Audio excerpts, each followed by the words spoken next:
So I'm Darcy Berner, and I try to fix injustice. That's what I do. I'm up here today to talk to you about protest because the activist in me wants all of you out on the streets fighting injustice, and the former programmer in me wants you all to do it in a way that might actually work.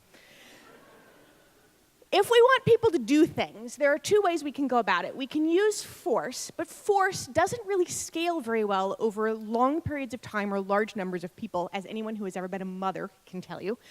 Or we can get people to try to consent, and consent actually scales much better. We consent to sit quietly and listen in the audience. We consent to obey traffic laws.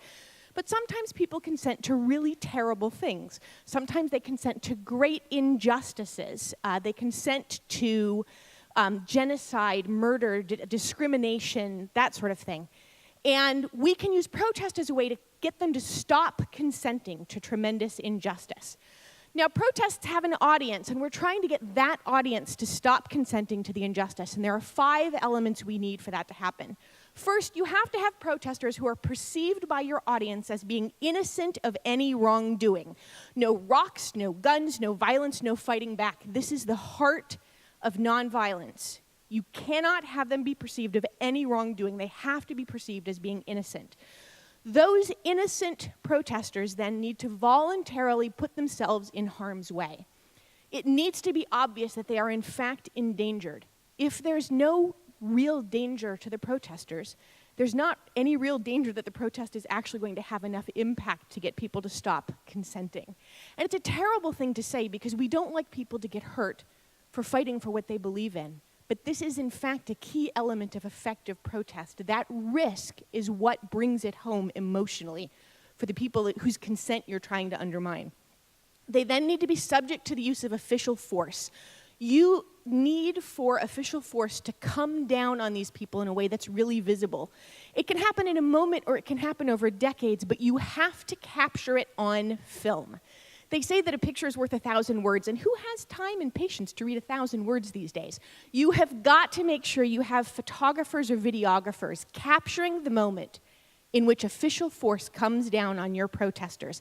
And then you need to broadcast that as widely as possible to your audience through whatever mechanisms you have.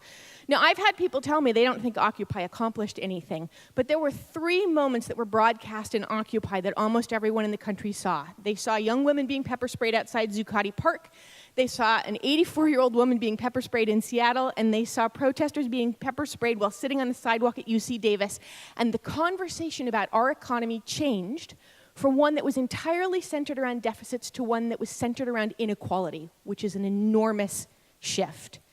And finally, protest is most effective if it shocks the conscience. The greater the shock to the conscience, the greater the effectiveness, which is also a fairly horrible thing to say, but which is true. 5 elements if you want effective protest. You need protesters who are innocent of any wrongdoing.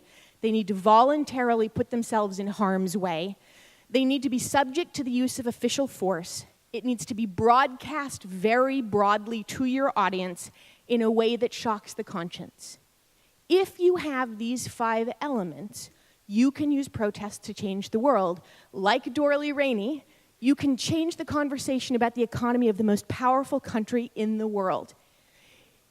That's not big enough. How about overthrowing a century of imperialist rule without the use of political power, economic power, or military power, strictly through the use of these 5 rules in protest? Or, if you don't like that, how about if we take 2 centuries of institutionalized discrimination and we fundamentally rewrite the way society works by the use of these 5 rules? You can use protests to change the world, contrary to many of the protests that go on, but you have to have all 5 of those elements.